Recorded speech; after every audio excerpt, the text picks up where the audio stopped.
All right, we about to see if it worked now. All right, yeah, we on now. Okay. All right, y'all.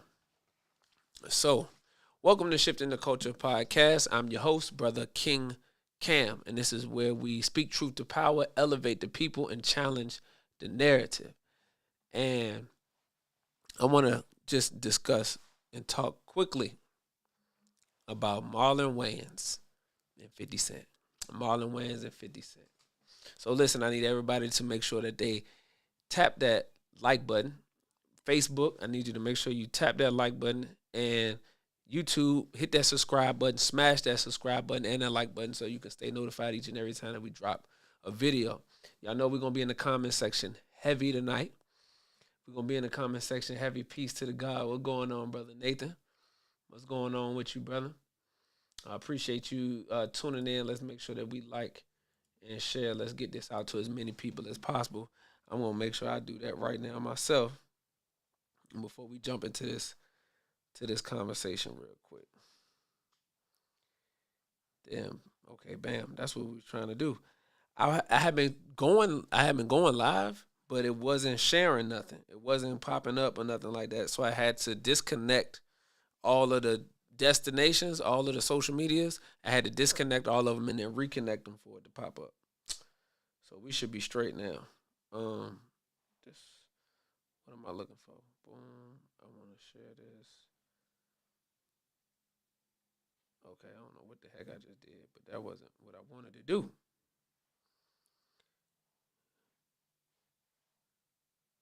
No, no, and no. Your story. No. Dang. You know, they keep changing stuff. Maybe I can't. Oh, well, you used to could share it, right? Oh, there you go. All right, boom. That's what I was looking for. So let's make sure that we get this shared out, family. Let's make sure we get this shared out. All right, cool. Bam. Boom. I'm just sharing this out to some different spaces that I'm in, groups that I'm in, so that we can get the conversation going. Um,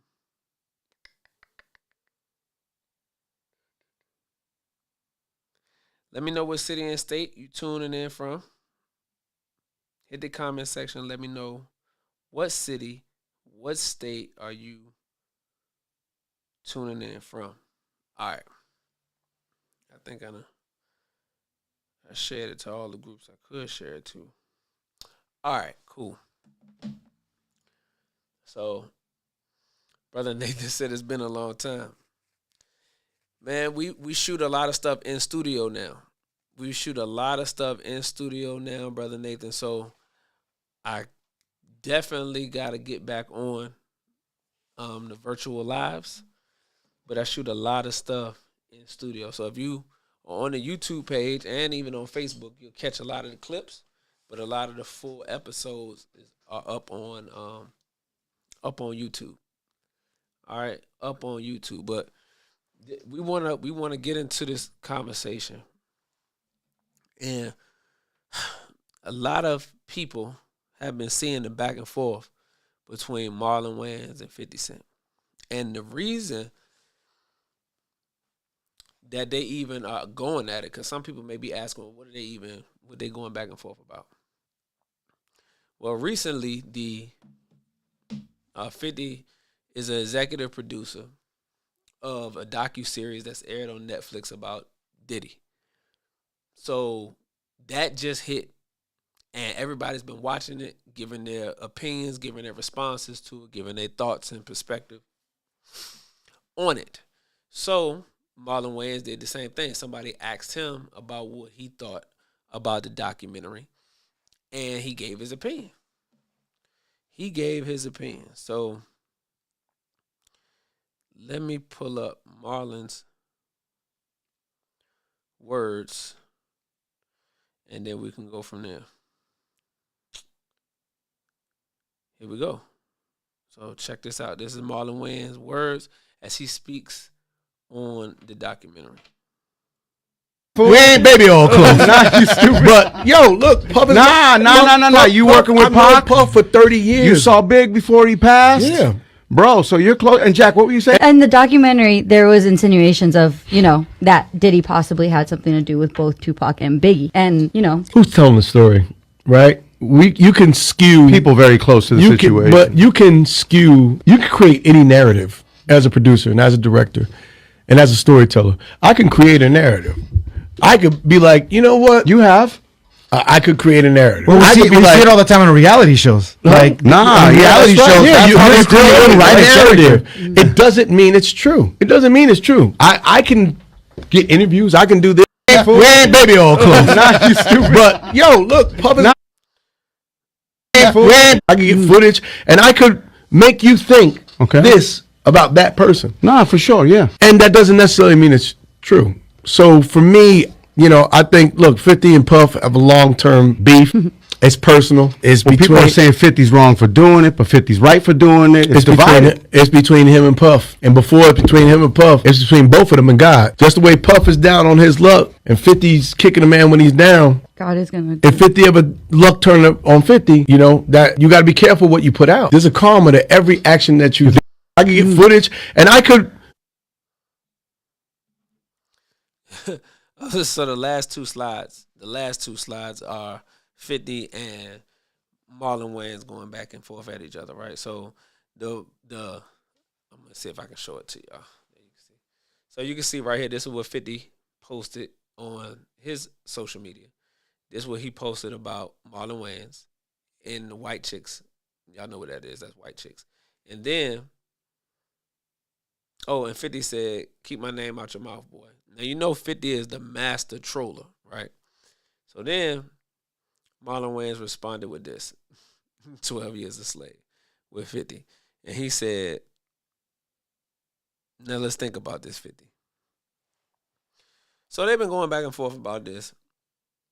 And I thought it was important to now enter the conversation because I think when you pull up a lot of the stuff that people are saying about Marlon Wayans, people are saying that Marlon Wayans is actually defending Diddy.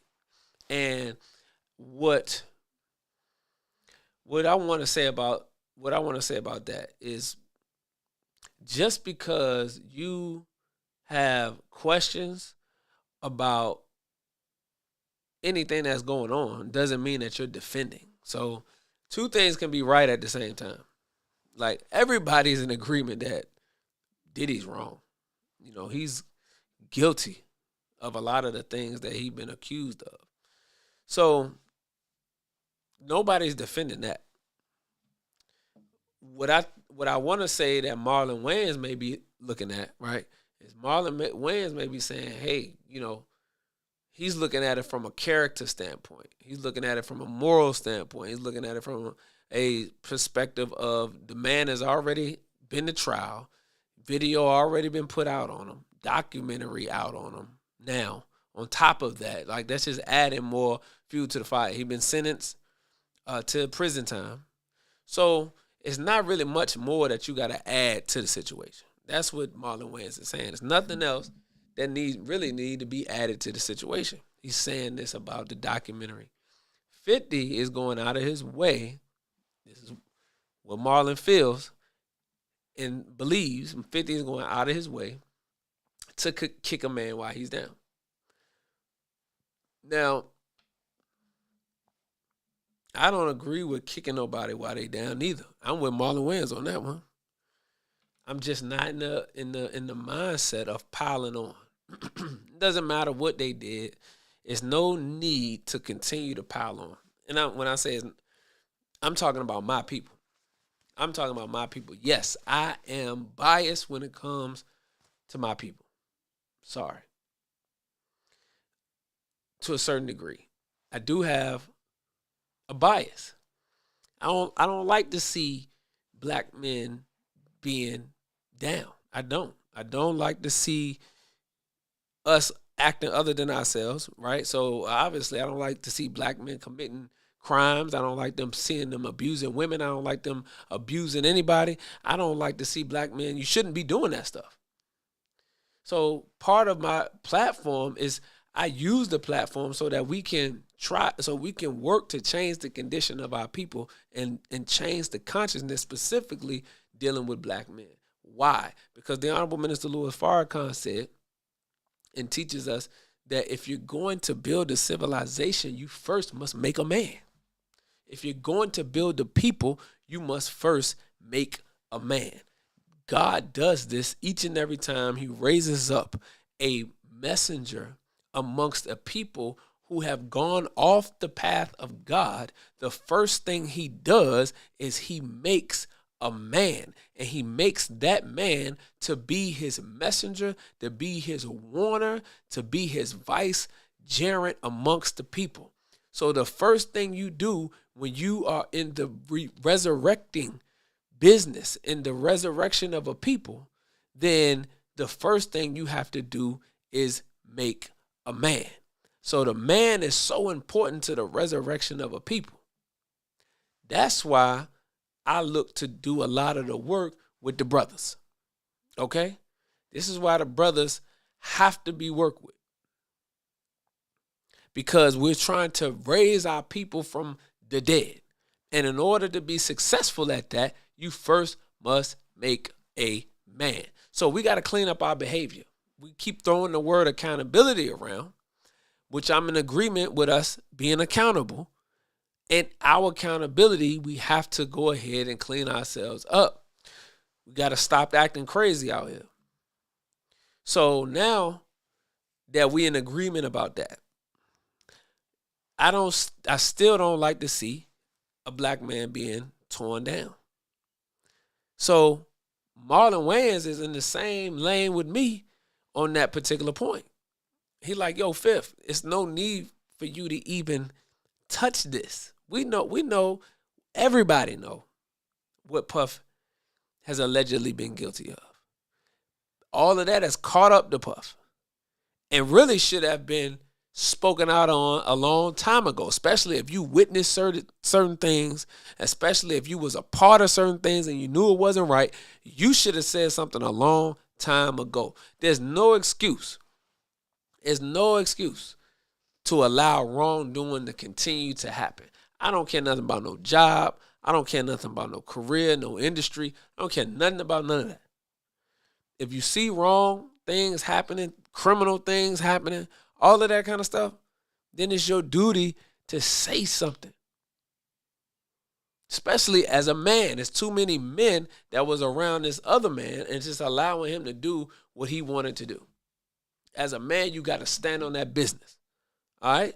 You got to stand on that business. So, Marlon is saying, listen, we not about to be a part of the party that's going to keep piling on to the problems that Diddy has caused for himself. We're not about to add on to that. That's pretty much what Marlon Wayans is saying. Then he talked about in the clip that, you get back everything that you put out. So whether you're doing this because you got a personal vendetta, and let me just clear this up too, because I learned that 50 is executive producer in name, but obviously has no power. He has no power, really. They're using him as a face. They're using him for his influence. They're using his face because they know you can get a lot of the black community, get a lot of black people watching it because they attach 50 name to it. But when it comes to power moves and decisions and what's going in the documentary, what's not going in the documentary and all that kind of stuff, then 50 did not have a lot of say-so in that. He had some say-so, but not a lot of say-so. The reason why is because I watched an interview with Diddy former bodyguard, Gene Deal, who was originally going to be in this documentary, and he spoke with another producer on the show, and that producer, who's not black, said that, 50 don't have no power to do nothing. 50 don't have power to do nothing. So if he told you one thing, then whatever he told you, he don't even have the authority to make it happen. 50 don't know anything. He don't have that authority. That's what the other producer said, who's not black.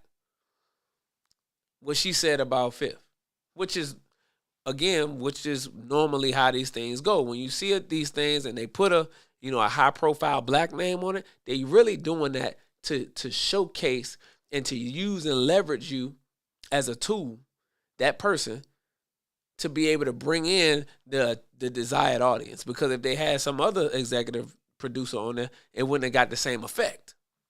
But see, the effect is what they wanted to be, which is they want all of the black people, hip hop community, and others to be able to chime in on this because 50 Cent name attached to it. So you got that, divide and conquer aspect in this, but we staying strictly on Marlon Wayans and 50 for right now. So now that's the dynamic. So Marlon is saying, hey, look, it's cool, everything is coming out, and people had to be held accountable. That's 100% true.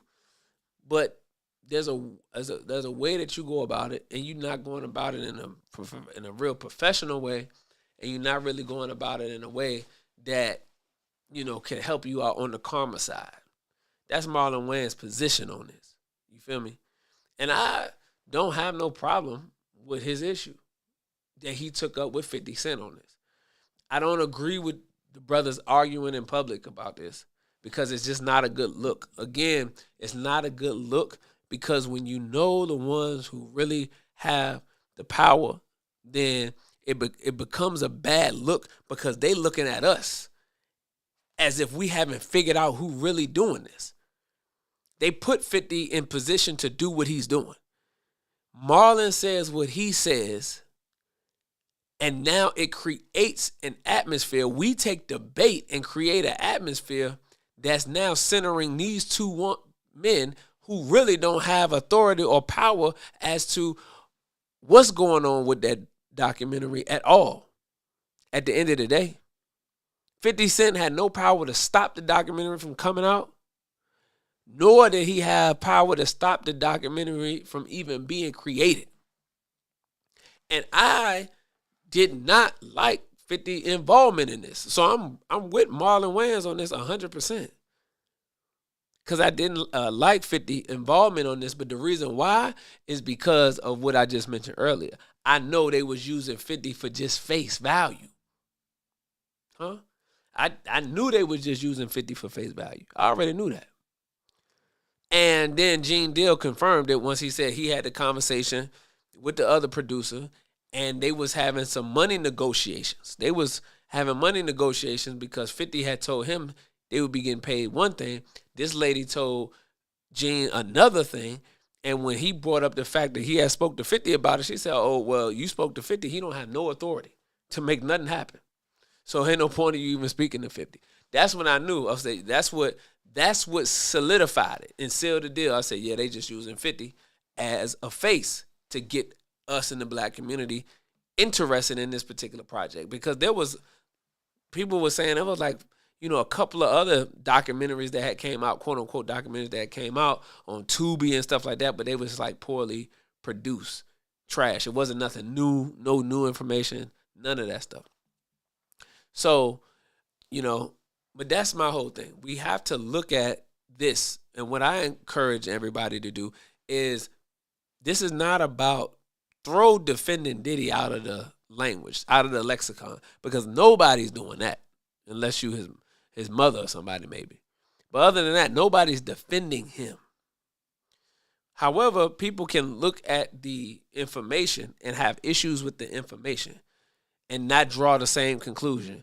People can look at the situation in its totality, like Marlon Wayans is doing, and saying, hey, while you are saying this is an accountability issue, we looking at it from the point of, well, he's being held accountable. And the fact that he's being held accountable and he's serving time, he's taking the consequences that he earned, then there's no need to add anything else to it because now it becomes overkill, especially when the person look like you.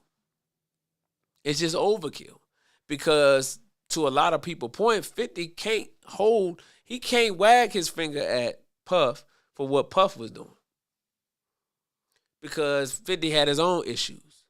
Just like most people that's running their mouth got their own issues.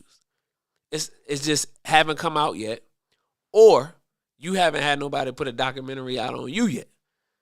So it's just a matter of time, not if but when. Because the way these people is targeting black men, successful black men, it's not if but when. Because at the end of the day, to me, it's looking like they want to make sure that any images of positive black men are tainted. Any images of positive black men are tainted, especially if you are raging against the machine, especially if you got a little rebel in you, especially if you got a little liberation, freedom fighter, revolutionary type of vibe going on with you, and you got some influence, you got some cultural influence, then they want to shut that down immediately. Now, we can get into a bunch of different examples of that, whether it's Michael Jackson, Prince, Dr. Cosby, Diddy. We could get into all of those different instances, but we know that at the end of the day, if you can raise the level of consciousness of our people and you got cultural influence, especially through hip-hop, entertainment, or sports, then there is a target on your back. That's just real. It's a target on your back if you got that kind of influence. They don't want no type of alpha male leadership. Heterosexual alpha male leadership in place. They don't want that. They don't want that at all. That's a threat to them. That's a threat to them.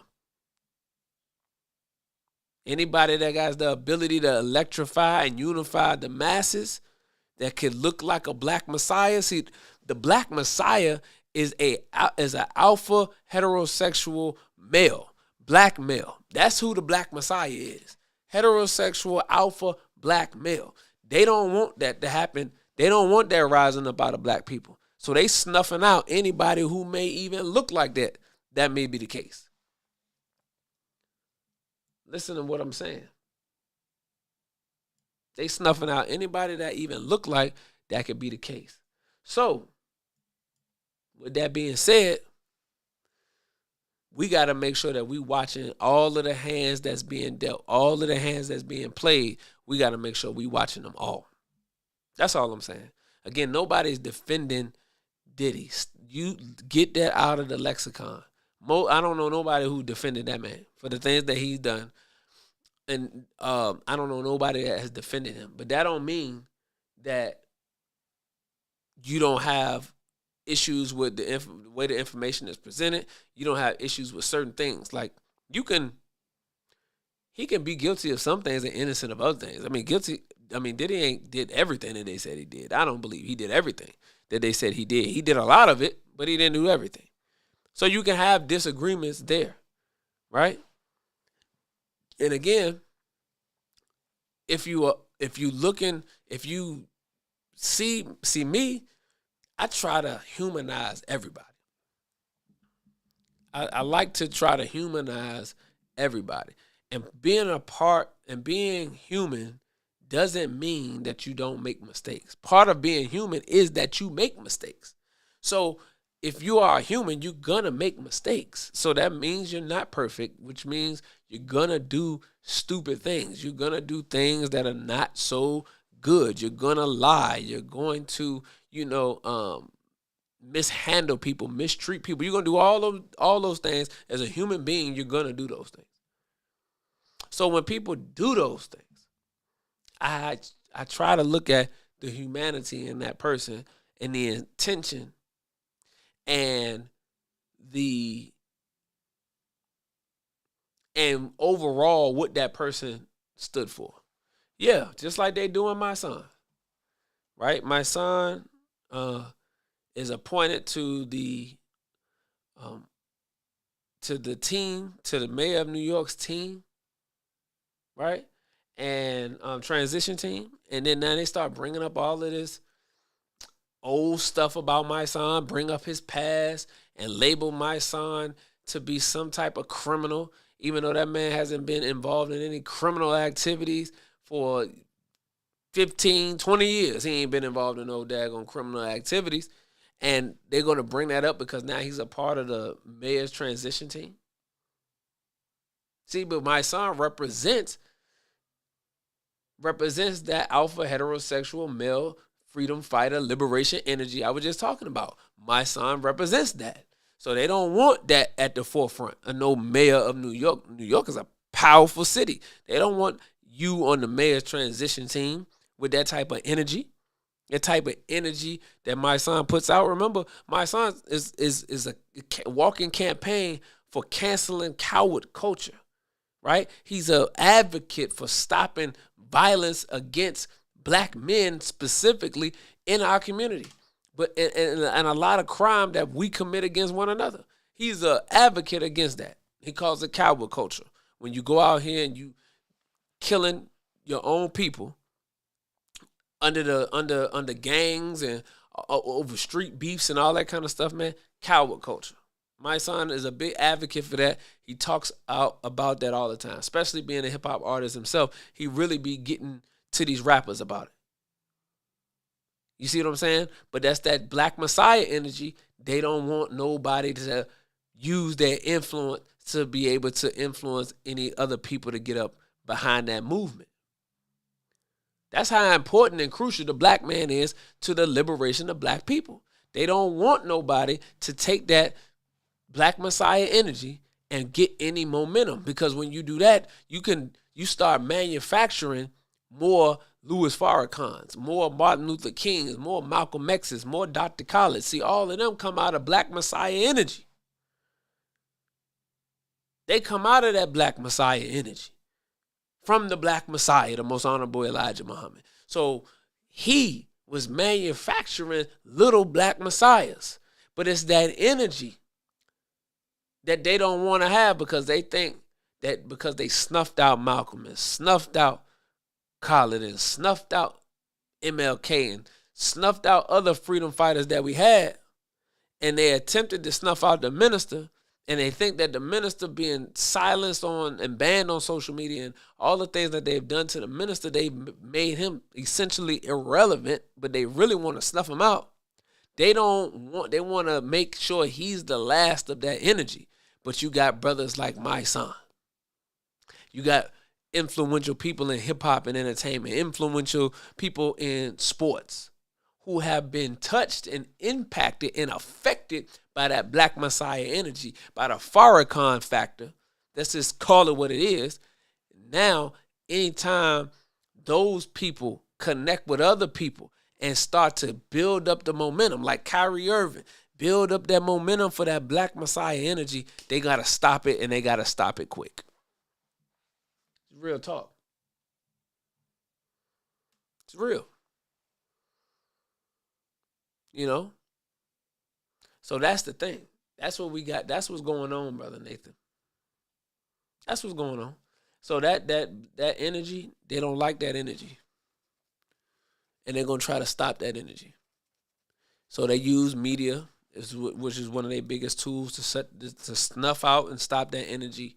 So they produce films and docuseries and all of that kind of stuff, so they can show you all of the ones that we looked at as, you know, being moguls and all that. You can take them down. I mean, just think about it. Everyone that they put a case on was a mogul, was a superstar, was like the biggest star on the planet. They did it to Michael Jackson. Michael Jackson was the biggest star on the planet. Prince, mogul. Diddy, mogul. Dr. Cosby, mogul. Right? They're not going for no little fries. They're going for all the big fish they can get,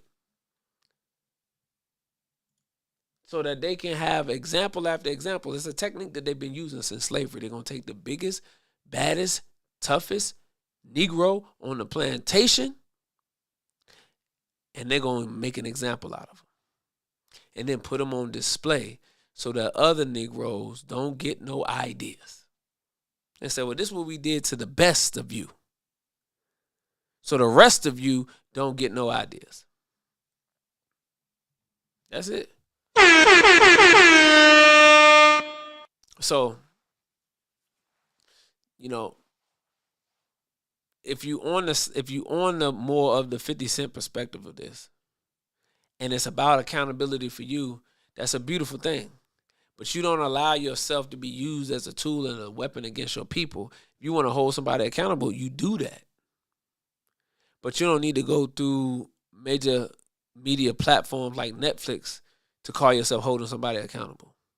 It's not necessary. We gotta be guarded with how we handle each other, because we don't handle the enemy like that. So I'm saying, if we're not gonna keep that same energy when it comes to the enemy, then handle your brother and your sister the way that you would want to be handled. That's all we saying. That's right. Break them in front of everybody and make an example out of you.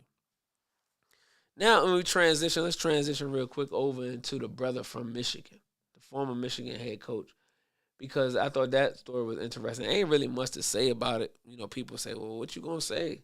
You know, what are your thoughts on it? It's really no thoughts. Really nothing to say, because we've really been talking about this for the longest time.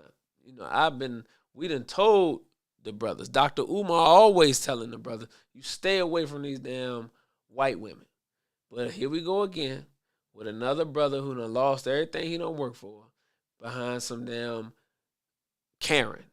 It says fired Michigan football coach charged with home invasion and stalking. So the brother, not only did he lose his job, but then he lost the job and caught felony charges behind it because he had a mental breakdown. Now, this man is married to a white woman, but then he's cheating with another white woman. Get caught cheating, or not necessarily get caught cheating, but the whole affair is broken off with him and the white girl that work on his staff, and then she dimes him out. See, this is exactly what Dr. Umar be saying. This is exactly what the minister been telling us. You stay away from these women, brothers. See, the way God set us up, opposites attract. So when opposites attract, then of course you see the white women and you interested. But this happens each and every time. You see, she used the brother for what she could use him for, and when she got tired of it, she went to the school and started telling. And she told it all. And then he ended up losing the job, and then he gets so crazy mentally. They say that he forced himself over to her apartment, and he went over there threatening to kill himself. It says fired University of Michigan football coach, I can't pronounce his first name, Sharon Moore, barged his way into the apartment of a woman with whom he had been having an affair and threatened to kill himself after she reported the relationship to the school, and he lost his job, prosecutors said Friday. Now, in none of the reports, I haven't heard where they said she lost her job. Because remember, she worked there too. They didn't say she lost her job. It's all about him losing his job. So he done lost his job. But on top of that, he gets charged with 3 crimes. 2 of them is felony home invasion and stalking. So not only do you lose the job, lose the $5 million contract that you had, all behind some damn KV, but then you go and catch felony charges. It's hard enough being black in general, but now you go and mess around and be a felony black man. You're going to be a felon and a black man. There's not 2 things that you want to be in America. So it's already rough out here. So it says that the prosecutor quoted Moore as telling the woman, so this is the former head coach telling this white girl, I'm going to kill myself. I'm going to make you watch. My blood is on your hands. You ruined my life. No, brother. Accountability. That's the word of the month. You ruined your life. Not this girl. You ruined your life, buddy, because you don't listen to people like me and Dr. Umar and Minister Farrakhan. This is why you ruined your life, sir. Because your mama told you and we told you to stay away from white women. They got white men they can go deal with. They can deal with Chinese men if they want to do that. But black men, you need to stay away from these women. This is what's going on. And then look what she said to the people. This what the white woman said. To the prosecutor, I believe. She said she was terrorized. Now, this is a person you've been dealing with for multiple years, because it said that y'all had this affair for multiple years. So you've been dealing with this person for all this time. She ain't never felt terrorized then. But all of a sudden now, she's terrorized. See how they do? See how it go? And this man had, let's see, Moore signed a 5-year contract with a base annual salary of $5.5 million last year. My boy had the bag. He had the bag and lost the bag. Not only that, but I read that in the clause for Jim Harbaugh, who was the coach prior to him taking over, it was that if John Harbaugh leaves Michigan, then they have to give this man the job. So Jim Harbaugh made sure that the clause read, the paperwork read, that when I leave, you get the job. You was locked in. And you messed it up. And you messed it up. And you messed it up. Behind a Karen. Come on, bro. Can't be going out behind no goddamn Karen, bro. But he did.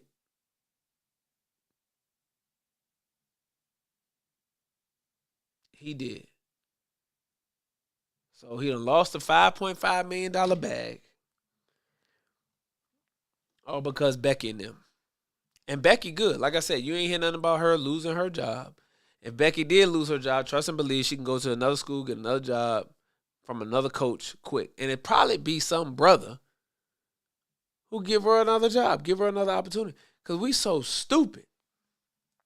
We so stupid. We stupid at this point. We got to be stupid at this point.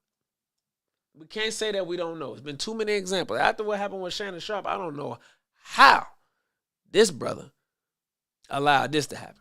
I don't understand. I really don't.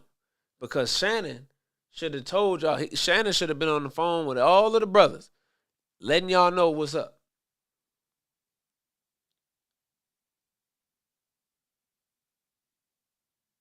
See? So I don't understand if you seen what happened with Unc, why you would even put yourself in this position. But he did. He put himself in this position, and this is what happened. So like I said, ain't much to say. It's what has to be learned here is you are not the exception to the rule.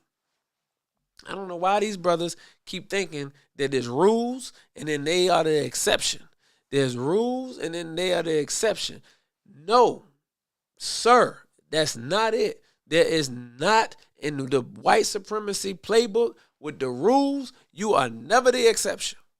It doesn't matter who you are, how much money you have, who your friends are. It does not matter. You will meet the same fate. The only difference that Shannon and this brother got is this brother was solely relying upon his money from Michigan as a coach. Shannon had other things he could fall back on. So even though he never returned to ESPN, and working on mainstream television, he got Club Shay Shay. He created his own sports show, Nightcap, got with Ocho, what I'm saying? They doing their thing. So Shannon don't need ESPN. But this brother, obviously he don't have no other backup plan because he ran over there allegedly to that girl house talking about she ruined his life. When he could have just like, oh, well, I mean, that's the end of Michigan, but I got this X, Y, and Z to fall back on. You see what I'm saying? But he's not thinking. He's not thinking. And I don't know this brother background, anything like that. But this is what happened when you don't have your finger on the pulse of the community and the culture. You're not in tune. Because everybody would have told you, anybody that's your friend, Mr. Moore, should have told you, bro, leave that white girl alone. And knowing the brothers is something, unless you hang out with white dudes all the time. Somebody told you to leave that white girl alone. You just ain't listen. That's the problem. That's what happened. They told you to leave that white girl alone, but you ain't listen. You thought you knew better. You thought you could do better. You thought you was an exceptional, talented 10th Negro. And nope, they let you know you still black. No matter how many games you won, you're still black. You're still black. Blackity black, black. So that's what happened. When you blackity black, black, they're going to do you just like this. So, what I would say to the family is, especially young dudes that seeing this stuff, man, look at this stuff as lessons and learn from the lessons. Don't watch the lessons and then don't learn nothing from them and then turn around and do the same thing and become a victim. Because at some point then we got to stop feeling sorry for you, because now you just doing stuff. You just being a part of stuff and you're not making wise decisions. It comes to decision making at a certain point in time. Right, Brother Nathan? It's all about the decision making after a certain point in time. And if you're going to constantly make bad decisions, then, we can't, and then we could do with that. We can't help you if you're going to constantly make bad decisions. You got to be willing to learn. You got to be willing to listen. You got to be willing to take advice from those who have been there. Giving out all their advice after they wore his butt out, no homo, for dealing with Karen and messing with the Beckys. It cost them $20 million messing with the Beckys. $20 million is a hefty price to be messing around with Karens and Beckys. We don't got that type of time. We don't got that type of dough that we need to be throwing out the window behind no Beckys and no Karens. Okay? Black queens forever. Snow bunnies never. I'm with that, boy. That's what we need to be. That need to be a part of the song. That need to be a part of the band. That need to be a poster. That need to be a postcard, a hashtag. That need to be somewhere in all of these Power 5 athletic programs in these Power 5 universities. You need to have that there so you'll remember. Look, black queens forever, snow bunnies never, because they there waiting to get you. And you will get got if you don't keep that on the forefront of your mind. Okay? Got to keep that on the forefront of your mind. That's right. You're going to suffer the consequences, bro. You're going to suffer.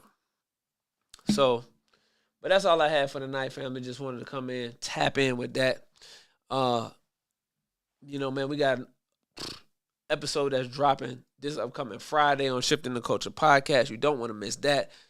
Excellent guest, Dave Anderson, is going to be having a conversation with us where we discuss Dr. Umar's school. We discuss how he made millions of dollars being the business bully. I'm talking about Dave Anderson in business coaching. And we also talk about his 25-year career in radio. So we get into all of that in the latest and upcoming episode of Shifting the Culture podcast. And then, of course, like I was saying to Brother Nathan earlier, we're going to get back to getting these virtual ones in too. So I've been grinding, though, family, so I appreciate you. And make sure that you like, subscribe to us on YouTube. Make sure you like us on Facebook. Stay tapped in. And I appreciate you always one and the same. All right, family, peace and blessings.